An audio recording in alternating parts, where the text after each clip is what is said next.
Hello students, आप सभी का एक बार फिर से स्वागत है लेगेसी आईएएस एकेडमी के यूट्यूब चैनल पर। आज के इस वीडियो में हम डिस्कस करने वाले हैं आने वाले बजट के बारे में। जी हाँ, तो 2026-27 का बजट अब ज्यादा दूर नहीं है। 1 फरवरी को ये रिलीज होगा।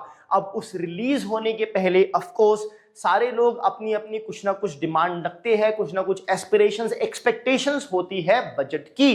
तो यहां पे इस वीडियो में हम देखेंगे कि जो स्टार्टअप्स है, स्टार्टअप्स क्या सीख कर रही है या क्या चाहती है आने वाले बजट से, और वो क्यों ऐसा चाहती है, और ऐसा होने से क्या बेनिफिट हो सकता है, और क्या ये चीजें उनको मिल सकती है इस आने वाले बजट में। ये सारी चीजें हम डिस्कस करेंगे इस वीडियो में। तो चलिए शुरू करते हैं। Let's first understand what's the news. News क्या है? तो न्यूज है आने वाले बजट के बारे में। जैसा कि मैंने कहा कि जो 1 फरवरी को रिलीज होने वाला है, पहले ये फरवरी के एंड में लास्ट सैटरडे ऑफ फरवरी को रिलीज होता था, बट इसको एडवांस करके 1 फरवरी कर दिया गया है। ऐसा इसलिए क्योंकि अगर फरवरी के एंड में आप रिलीज करोगे तो 1 अप्रैल से बजट तो लागू हो जाना चाहिए। तो आपके साथ सिर्फ मार्च का महीना रहता है उसे डिस्कस करने के लिए, बट क्योंकि आप 1 फरवरी को ही रिलीज कर दे रहे हो, आपको ऑलमोस्ट 2 महीना मिलता है उसको अच्छे से डिस्कस करने के लिए। तो ये एक बड़ा ही अच्छा स्टेप है।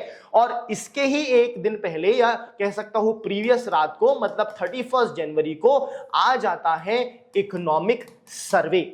अब याद रखिएगा डिफरेंस क्या है। बजट बताता है एस्टिमेशन आने वाले साल का, और इकोनॉमिक सर्वे बताता है एक्चुअल जो बीत गया उस साल का।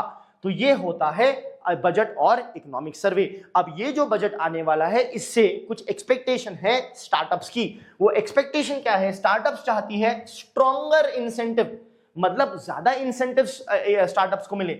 इजियर एक्सेस टू क्रेडिट, जो क्रेडिट की एक्सेस है वो आसान हो जानी चाहिए। और टैक्स रिलीफ चाहते हैं और सिंपलर कंप्लायंस चाहते हैं, मतलब ज्यादा से ज्यादा रूल्स एंड रेगुलेशन नहीं चाहिए, उसे लो करिए। तो ये हो गया, मान लीजिए लिबरलाइजेशन। वो चाहते हैं कि और ज्यादा लिबरलाइजेशन हो और कुछ अमाउंट का जो है टैक्स रिलीफ उनको भी मिले। एट द सेम टाइम उनका ये भी कहना है कि सपोर्ट करिए अर्ली स्टेज वेंचर्स को और लॉन्ग टर्म ग्रोथ को। तो जो एकदम ही बडिंग स्टार्टअप्स हैं, इनको थोड़ा सा ज्यादा सा सपोर्ट मिलना चाहिए। ये सारी डिमांड है स्टार्टअप्स की। ठीक है, अब हमने देखा incentive, credit access, funding bottleneck भी एक बहुत बड़ा इशू है, तो आसानी से क्रेडिट मिल जाए, ये सारी चीजें वो डिमांड कर रहे हैं। तो आइए समझते हैं डिमांड कहां से आ रही है। उसे समझने के लिए पहले देखना पड़ेगा कि की चैलेंजेस स्टार्टअप्स के सामने क्या है। तो अगर हम की चैलेंजेस की बात करें तो सबसे पहला चैलेंज आता है लिमिटेड एक्सेस। लिमिटेड एक्सेस किस चीज का? इंस्टीट्यूशनल क्रेडिट का। क्रेडिट का नहीं, इंस्टीट्यूशनल क्रेडिट का। क्रेडिट 2 तरीके के हो सकते हैं, इंस्टीट्यूशनल और नॉन इंस्टीट्यूशनल। तो जो इंस्टीट्यूशनल क्रेडिट है वो आपको कोई भी फाइनेंशियल इंस्टीट्यूशन जैसे कि हो गया बैंक, एनबीएफसी, यहां से मिल जाता है। वो एक fixed amount of interest rate पे आपको मिलेगा, एक्सॉर्बिटेंट रेट्स नहीं होंगे। ये बैंकिंग रेगुलेशन या फिर अदर रेगुलेटरी अथॉरिटी के अंडर रेगुलेट किया जाता है। आप अगर नॉन इंस्टीट्यूशनल सोर्सेज से लोगे तो आपका इंटरेस्ट रेट वहां पे बढ़ सकता है, या फिर इक्विटी एक्सेट्रा भी आप यूज कर सकते हो। बट अगर इंस्टीट्यूशनल सोर्सेज ज्यादा अवेलेबल हो तो एक अलग ऑप्शन आपको अच्छा सा मिलता है। तो यहाँ पे एक्सेस जो है इनको यहाँ पे लिमिटेड है। एट द सेम टाइम जो टैक्स स्ट्रक्चर है, टैक्सेशन सिस्टम है, वो कॉम्प्लेक्स है। टैक्सेशन सिस्टम भी और कंप्लायंस नॉर्म्स भी यहाँ पे कॉम्प्लेक्स है। At the same time gaps हैं इंप्लीमेंटेशन में। किस चीज का इंप्लीमेंटेशन? जो ऑलरेडी एग्जिस्टिंग स्कीम्स है उसके इंप्लीमेंटेशन में ही गैप है। वो गैप कैसे आता है? वो आ सकता है बिकॉज आपने स्कीम तो ला दी बट आपने अभी तक फंड ट्रांसफर नहीं किया, या उसमें एम्बिग्विटी आ गई, या आपने उसको इंप्लीमेंट नहीं किया। फंड एलोकेट करके रख दिया है बट ट्रांसफर नहीं हुआ है, इन रियलिटी वो इंप्लीमेंट नहीं हो पा रहा है। तो ये सारी इश्यूज हमें यहाँ पे देखने को मिलती है।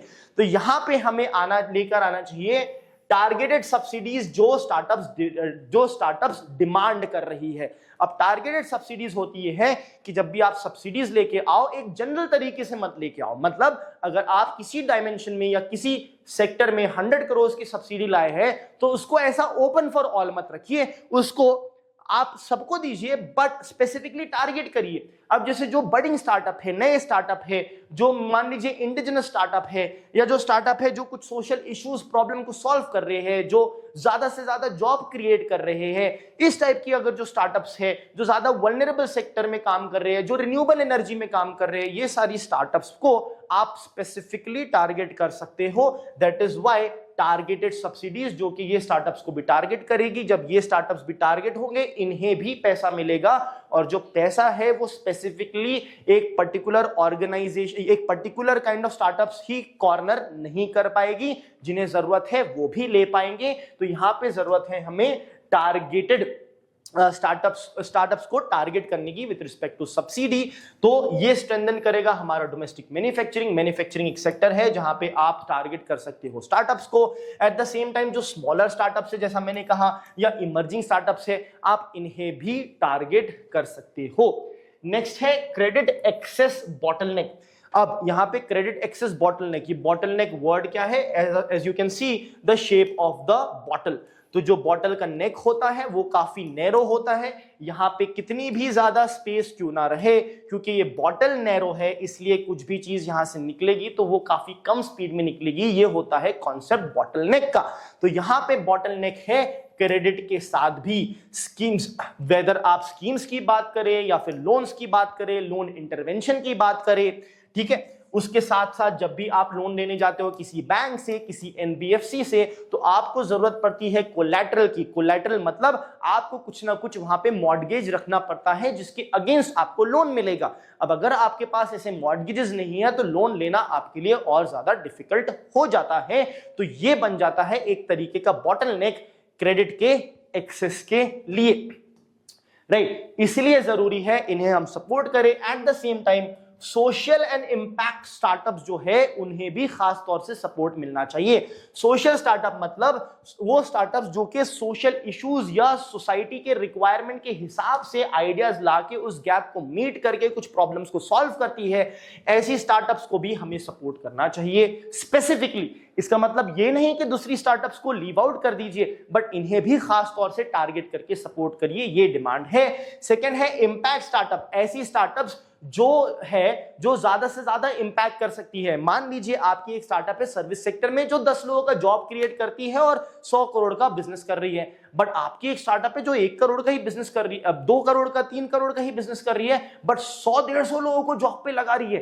तो यहां पे जो इंपैक्ट है उस स्टार्टअप का काफी हाई है। तो ऐसी स्टार्टअप पे भी हमें फोकस करना चाहिए। At the same time early stage ventures जो है, अर्ली स्टेज वेंचर्स मतलब जो कि स्टार्टअप्स जस्ट अभी लॉन्च हुई है, वो बहुत अर्ली स्टेज में है, वहां पे वो ढूंढ रही है, उन्हें चाहिए enhanced incentives, additional incentive to upgrade, to expand, to grow, to start their business and simplified compliance. उनके लिए कंप्लायंस सिंप्लीफाइड होना चाहिए क्योंकि वो नए नए एंट्रेंट है, उनको टाइम लगेगा चीजें समझने के लिए, राइट। या फिर हो गया कॉम्प्लेक्सिटी को समझने के लिए, कभी कभी एक्चुअली में गलती हो सकती है टैक्स फाइलिंग में एटसेट्रा, जो कि ऑनेस्ट मिस्टेक भी हो सकती है। तो सिंप्लीफाइड कंप्लायंस यहाँ पे उन्हें चाहिए। And of course better access to funding, उन्हें फंडिंग के लिए भी यहाँ पे बेटर एक्सेस की जरूरत है। At the same time startups को चाहिए टैक्स रिलीफ और इंक्लूसिव इनोवेशन। टैक्स रिलीफ मतलब मान लीजिए एक नई स्टार्टअप आती है, तो मान लीजिए पहले 5 साल उनको टैक्स रिलीफ दे दीजिए, मतलब जितना भी अगर उनका प्रॉफिट हो आप उनको फिर भी टैक्स नहीं लगाओगे।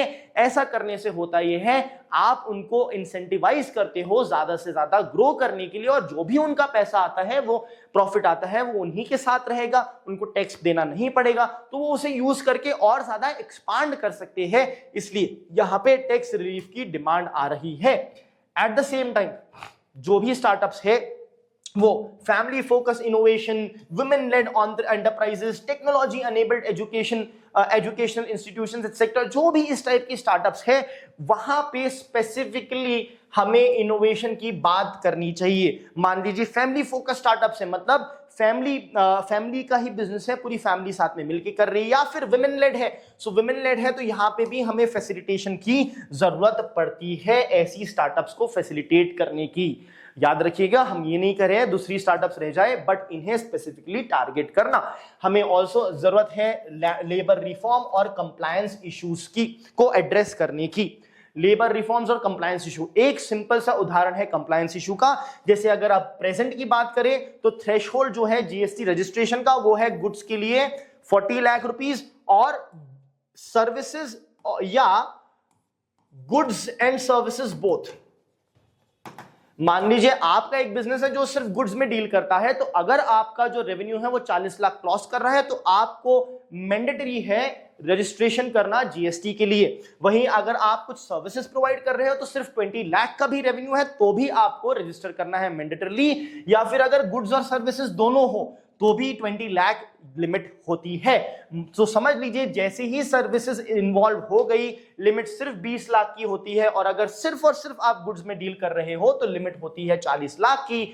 तो यहां पे होता यह है कि सिर्फ 40 लाख या 20 लाख के रेवेन्यू में भी आपको रजिस्टर करना पड़ रहा है। अब सोचिए ये तो रेवेन्यू की बात है, तो इसमें से अगर प्रॉफिट में 10% पकड़ू तो 20 लाख में का 10% प्रॉफिट सिर्फ 2 लाख होता है, तो सिर्फ 2 लाख भी अगर मेरे को प्रॉफिट हो रहा है तो भी मुझे रजिस्टर कराना है। तो ये जो नंबर है ये काफी छोटा माना जा रहा है, काफी कम माना जा रहा है, तो इसे हम यहां पे शायद बढ़ा सकते हैं। इसे हम 20 लाख से हटा के 1 करोड़ कर सकते हैं, उसी तरह इसे भी 40 लाख से हटा के 1 करोड़ या कुछ कर देना चाहिए, और ये तो और भी कम है। तो यहां पे डिमांड आ रही है कि जो थ्रेशोल्ड लिमिट है 20 लाख की, इसको बढ़ा के 1 करोड़ कर दिया जाए ताकि थोड़ा सा और रिलैक्सेशन मिल सके हमें कंप्लायंस देने का। ठीक है, तो अब यहां पे और क्या क्या डिमांड है, सिंपलर सपोर्ट मैकेनिज्म। ठीक है, तो ये जो बजट 2026 है हमारा, ये एक अपॉर्चुनिटी है सरकार के लिए कि वो ये सारी चीजें प्रोवाइड करे स्टार्टअप्स को, और अगर ये सारी चीजें प्रोवाइड होती है तो ऑफ कोर्स इससे ग्रोथ को बूस्ट मिलेगी, फंडिंग इंप्रूव होगी, इजियर रेगुलेटरी इन्वायरमेंट होगा। इससे होगा क्या, स्टार्टअप इन्वायरमेंट इंडिया में बेटर होगा, जॉबलेस ग्रोथ हमारी कम होके जॉब्स क्रिएट होंगे, इकोनॉमिक ग्रोथ होगी, जीडीपी और फास्ट पेस से बढ़ेगी। तो इंडिया जो कि अभी है the fastest growing major economy of the world बन सकता है fastest growing economy of the entire world. Thank you.